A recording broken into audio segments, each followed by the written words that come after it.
আমি তোমাদের বানিয়েছি, অতঃপর আমি তোমাদের বিভিন্ন আকার অবয়ব দান করেছি। অতএব আমি ফেরেশতাদের বলেছি, সম্মানের নিদর্শন হিসেবে তোমরা আদমকে সাজদা করো। তখন আমার আদেশে সবাই আদমকে সাজদা করল, একমাত্র ইবলিস ছাড়া। সে কিছুতেই সাজদাকারীদের মধ্যে শামিল হল না। আল্লাহ তাআলা বললেন, হে ইবলিস, আমি যখন নিজেই তোমাকে সাজদা করার আদেশ দিলাম, তখন কোন জিনিস তোমাকে সাজদা করা থেকে বিরত রাখলো? ইবলিস বলল, আমি কেন তাকে সাজদা করব? আমি তো তার চেয়ে উত্তম, কারণ তুমি আমাকে বানিয়েছ আগুন থেকে আর তাকে বানিয়েছ মাটি থেকে। আল্লাহ তাআলা বললেন, তুমি এক্ষুনি এখান থেকে নেমে যাও। এখানে বসে অহংকার করবে, এটা তোমার পক্ষে কখনো সাজে না।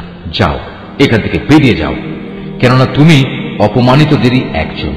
সে বলল, হে আল্লাহ, তুমি আমাকে সেদিন পর্যন্ত শয়তানি করার অবকাশ দাও, যেদিন এই আদম সন্তানদের পুনরায় কবর থেকে ওঠানো হবে।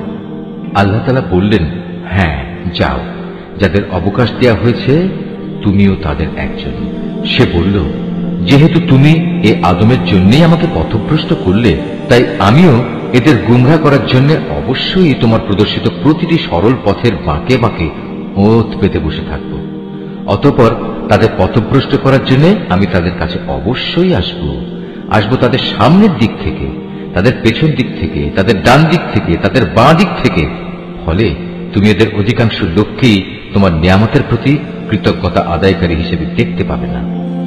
আল্লাহ তাআলা বললেন, বের হয়ে যাও তুমি এখান থেকে অপমানিত ও বিতাড়িত অবস্থায়। আদম সন্তানের যারাই তোমার অনুসরণ করবে তাদের এবং তোমাদের সবাইকে দিয়ে নিশ্চয়ই আমি জাহান্নাম পূর্ণ করে দেব।